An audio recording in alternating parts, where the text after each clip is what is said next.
and the director of the forum. Today's event is a very special one. The forum hosts regular events on Friday afternoons throughout the school year, and we try to coordinate our schedule with the DWC schedule. Often our events are guest speakers and lectures. Today, I'm very excited about a film screening that we're going to have this afternoon, and the director, Mr. Joe Campo, is with us and will be leading our discussion afterwards.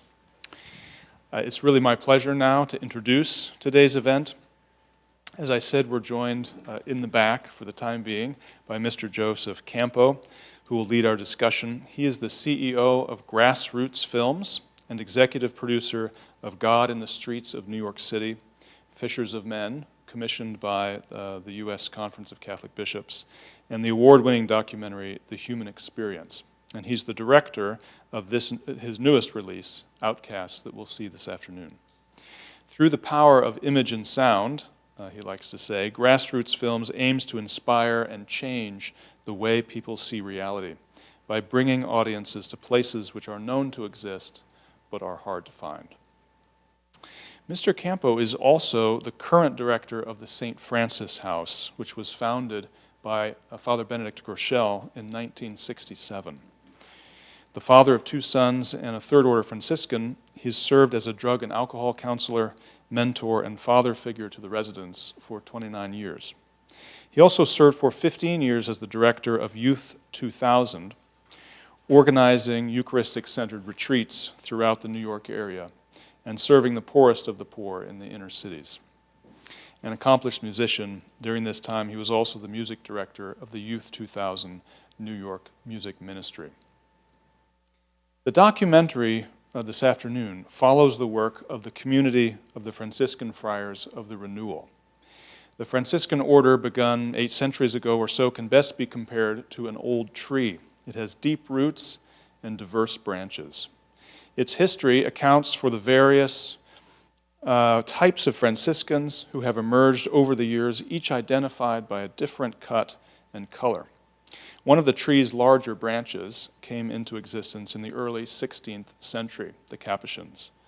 The Community of Franciscan Friars of the Renewal was begun in 1987 by 8 Capuchin friars desiring to work more definitively for personal and communal reform within the Catholic Church. The life and apostolate of the friars are rooted in the ideals and spirit of the Capuchin reform born in the early 16th century. Outcasts, focused on their apostolate, was released to widespread acclaim in 2016. It runs just over an hour, and after its conclusion, we'll begin our discussion, which will last for about a half hour or so. Everything you're about to see happened in real time, with real people, in locations all over the world. I hope you enjoy.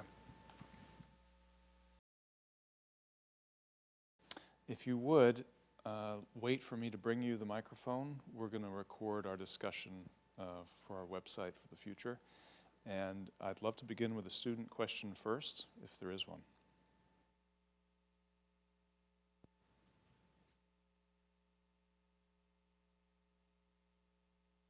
Before the first question, I've been traveling around different parts of the United States showing the film. Usually I have a Franciscan friar with me that represents the friars. He wasn't able to make it today. He actually missed the train.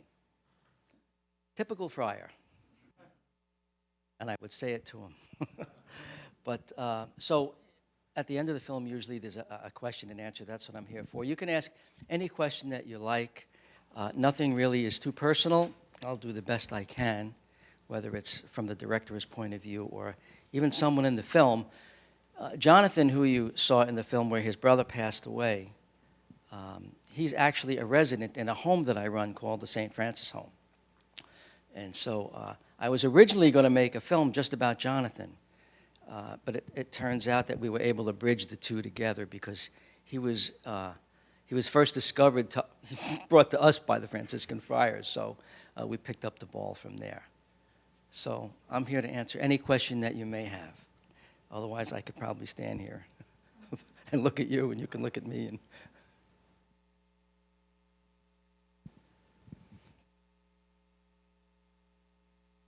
I missed the first part of the movie, but I was wondering what kind of friars were they? Franciscan Friars of the Renewal. They're a renewal group that started back in 1987, and they follow St. Francis.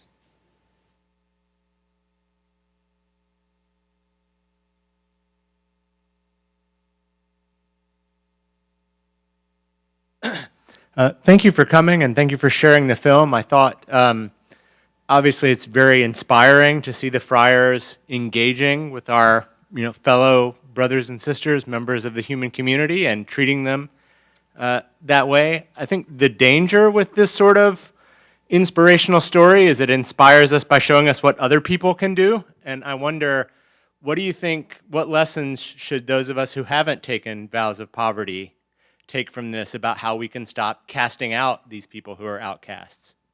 What I found working with the poor, and the friars actually say it in the film, they're very authentic people. If you ever encounter a homeless person on the street, and homeless are everywhere, all over the world, one of the first things you might want to do is ask them their name and give them that dignity. I'll tell you just a really quick story that running the St. Francis Home, I work with the poor.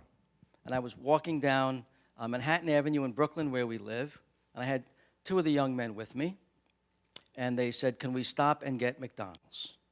And I said, "No, I'm not a McDonald's guy. Let's pick out something else." But they knew if they asked me enough times, they would get their way, and they did. But before we were going into McDonald's, quite frankly, Tommy was sitting outside, who was a homeless man in our neighborhood. And I said, "Guys, before we go into McDonald's, let's just see if Tommy needs anything." So I went over to Tommy, and I said, "Tommy, are you hungry?" And he gave me the finger. I took that as a yes, honestly.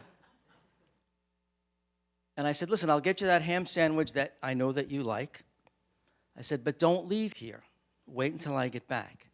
And he curses at me, and he says, "And don't forget the coffee." And I said, "I won't." And the two guys that are with me said, "Why do you let this guy abuse you like that?" I said, "He's angry. He's angry at the world. We don't know what his problems are. He's just directing it towards me. I'm just trying to help the guy." So when I got back with the sandwich, Tommy was still there, thank God. I said, "Here's your sandwich. I hope you enjoy it." And he goes, "Where's the coffee?" I said, "I got the coffee. The coffee's right here." Now, at that time, I want you to know I was feeling very holy. I did this thing. And I said, "Oh, by the way, Tommy, before we leave, did you say your prayers today?" And he said to me, "How do you think I got the sandwich?" It's a true story. Working with the poor can be very joyful. A lot of situations that you saw us in were very, very dangerous. I don't expect anyone would do what we did. But to be kind and gentle to our brothers and sisters who are less fortunate than us, it's like Christmas every day when you're working with them. There was another question, I think, right over here, right?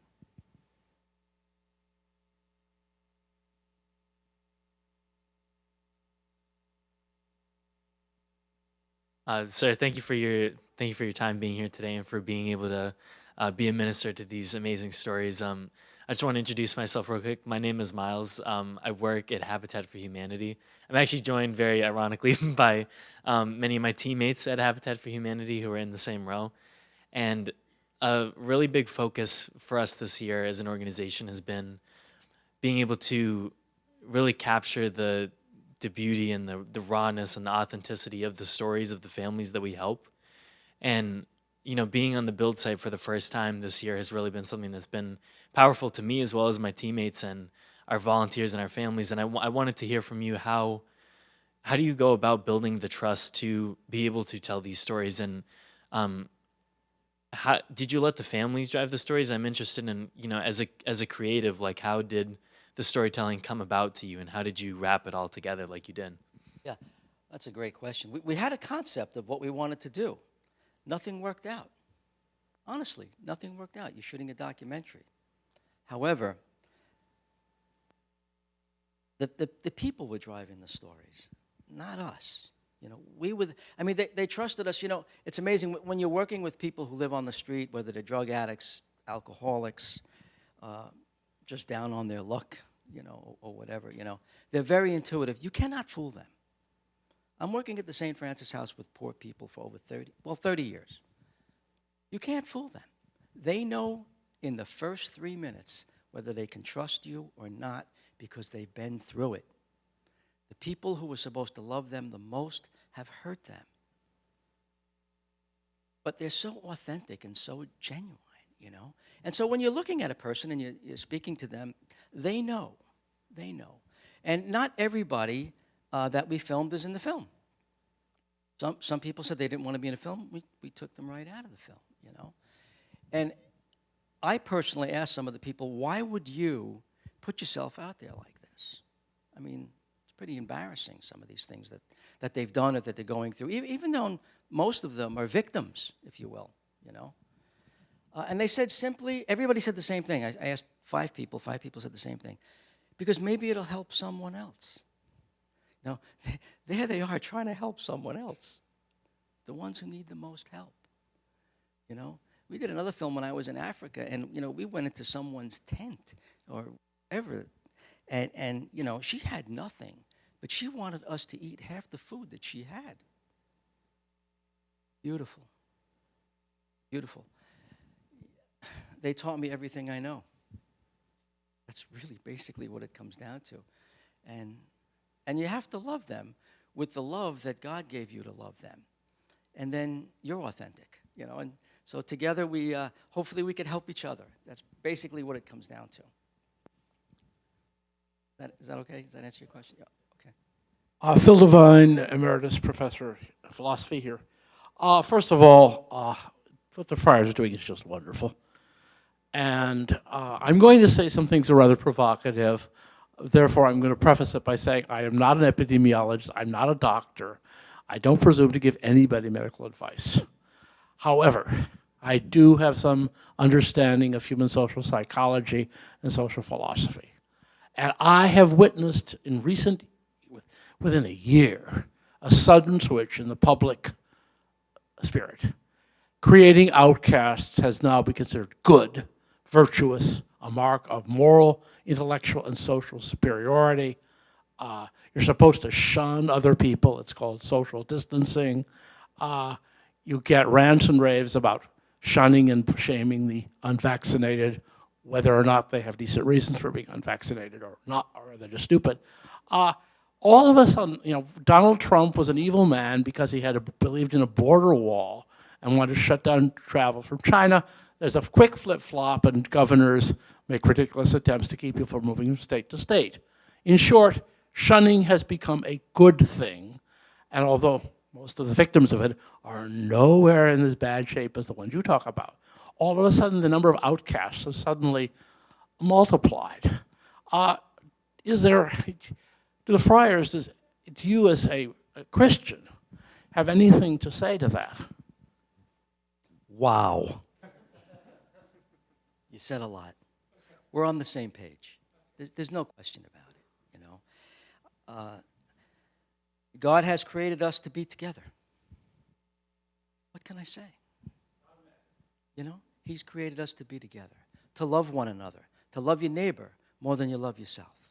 I hear a lot when young people come to the St. Francis House, or even when I'm in the Bronx, well, if you don't love yourself first, then you can't love anybody else. That's a bunch of crap. No, you have to love the other person. You learn about yourself by loving other people, by being with other people. Of course you have to take care of yourself. Of course. But in a narcissistic society, it's gone too far.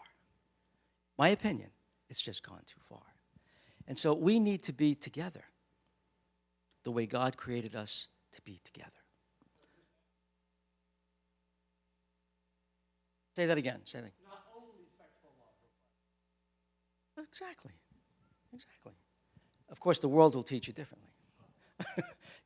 But we're not of the world, We live here, we have to go through here, and we're going to go through the best that we possibly can. But we're going to go through as Christians.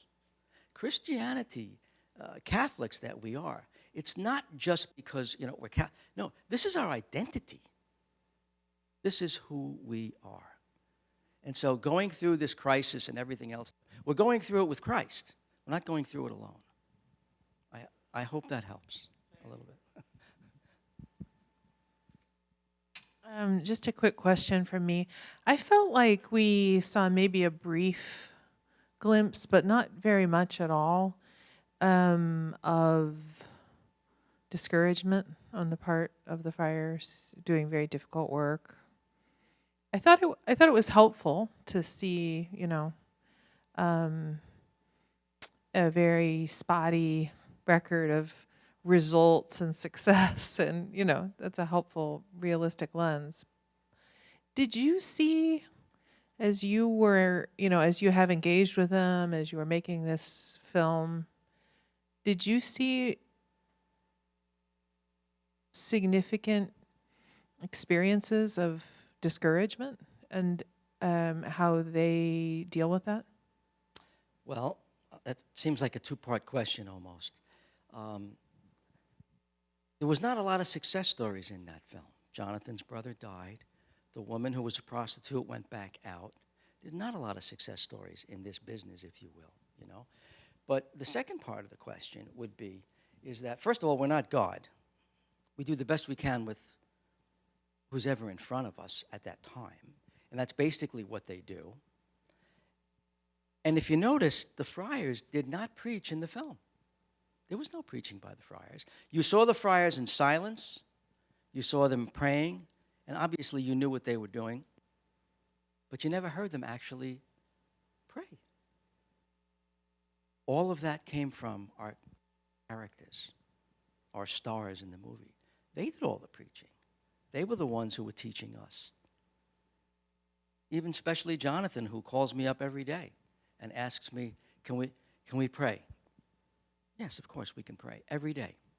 If I forget to pray, Jonathan will call me and remind me. It's amazing, But the whole idea of this is just to help the person that's in front of you, I mean, again, there's not a lot of success stories. There's just not. People are wounded. People are hurt. In the beginning when I first got into this, I thought I could help everybody. I did. I wanted to. It was more of a desire than anything. I still have that desire. But as you get older and you go through life and you realize you can only do so much, but you do the best you can. And at the end of the day, we put up a good fight. We're going to fight for them. There's another question right here.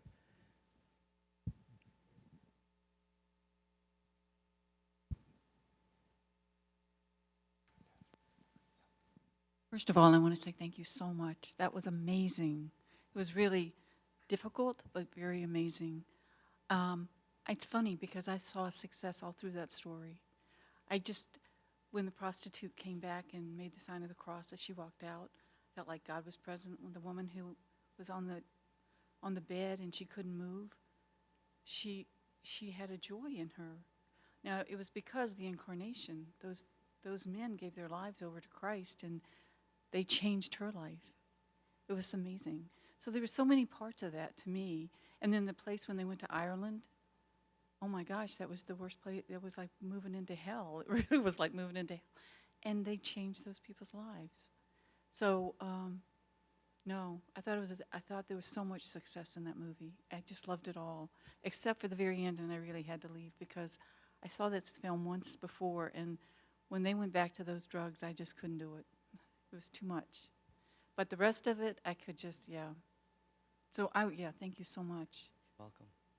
And the underlying premise of the film is love. You said it.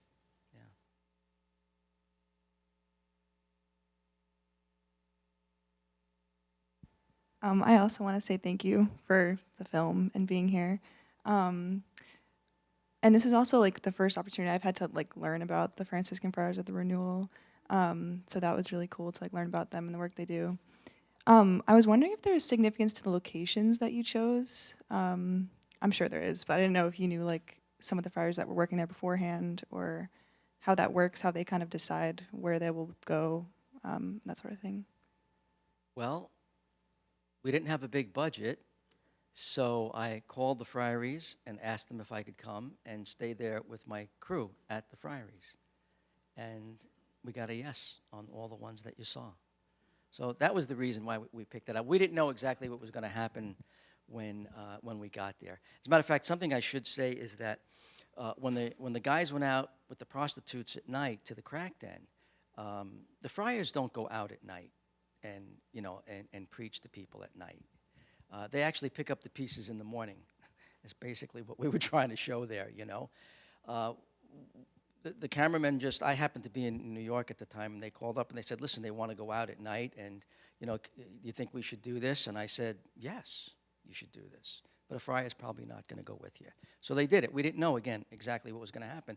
And even when the guys went to the prison, we were specifically told, do not come. Do not go to the prison.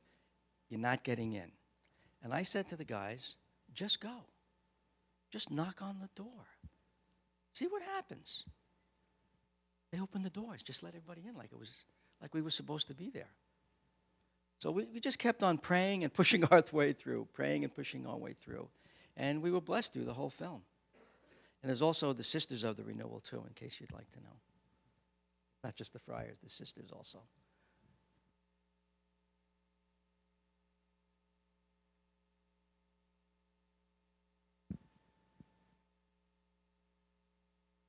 Yeah, once again, thank you very, very much. This gentleman here asked a question about what drove the story, and you said something that intrigued me. You had a concept, but then when you started actually shooting, it all changed. Can you say more about what was your concept and how did it change? This is so much better than our concept. I hate to ruin the film. I'm glad you enjoyed it. You liked it. Let's move on, folks.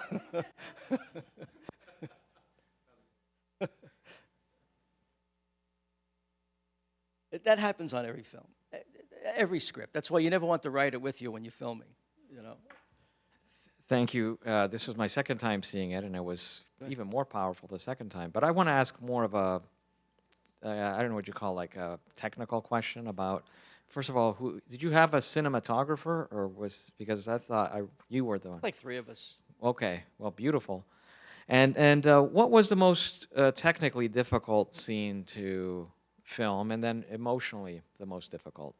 Emotionally, I'll start with that, and maybe even technically, is when we came into the hospital for Jonathan's brother, it was extremely difficult because, I have a personal connection with them, And so when we get in and I saw him, actually I was the one who got his brother into the hospital. They were going to keep him home.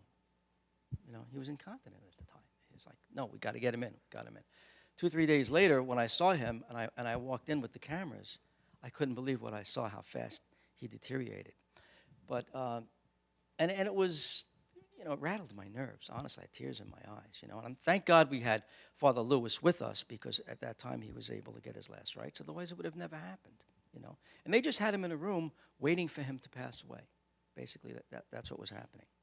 And Jonathan even said he died of AIDS, and what happened was he stopped taking his medication about a year ago. A friend of his had been killed, a very good friend of his, and he became depressed and he stopped taking his medication. So he died like they did in the 70s from AIDS. He was gone in a week and a half or 2 weeks or something like that. So technically also, to film that was extremely difficult, simply because we were in a very small room. When you're in a big area, believe it or not, you have more control in a bigger area than you do in a small area, And so we were able to capture the moments that we wanted to capture. I probably filmed in there for 45 minutes. That's it. That was it. And we went back twice, actually. There's a scene where you see Jonathan walking out. That wasn't even on the same day, But the next time that we went in there, he just looked so bad that I didn't think it would be appropriate in any way, shape, or form to film him in that condition, But that was the most difficult part, I would say, technically and emotionally. Thank you. I really loved the film. I noticed in a lot of the different locations there were dogs around, and that must have been intentional for you. And it was powerful for me to see those dogs. And I was wondering, what were you thinking when you included them and gave such close-up shots of the dogs, and what do they mean to you? Yeah, we kind of think that it's like man's best friend, as they say, and people love dogs. if I would have had kittens, I would have filmed them too, to be honest with you, because the film is so hard to watch. You need things in there that are going to bring you up emotionally. That's why we had that whole scene of the kids playing, kickball on the roof there. You want to take people out of that extremely difficult time and make them feel something good. And so we were fortunate enough to have a lot of dogs around and children. And you're making a film, you want to balance it out as much as you can. Actually, this film, speaking of balance, this film was really 90 minutes. I had to cut it down to 60 minutes simply because it was unbalanced. And I didn't make a lot of friends about cutting the film as much as I did. But it would have been a horror movie. I'm looking at a film that I'm making, or I'm looking at anybody else's film, and I'm saying to myself, why am I watching this? I really want to know what the purpose is. This is more than entertainment. This is supposed to stir your heart, your soul. And so, in doing that, I had to balance it out, and I chopped some of the parts that they're in the trailer, but they're not in the film. And I think it was I stick by that. It was a wise decision. I did not want to make a horror film in any way, shape, or form. We have time for maybe a couple more questions. Hi. Thank you for coming here and showing us such a wonderful film. I'm a musician, and I was wondering who chose the music, and did you have a say in what was to be heard when, and when there was going to be no music? And because I think that adds a lot of the emotional power to the documentary. I'm the director.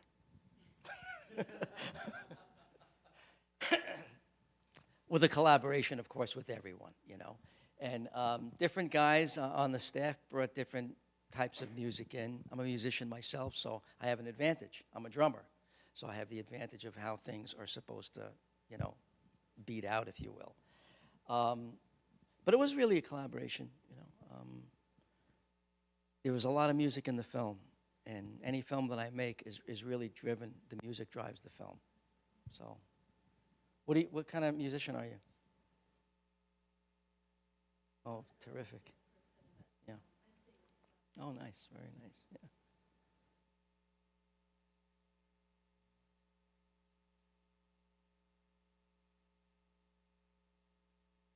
Thank you so much. This is, that's loud.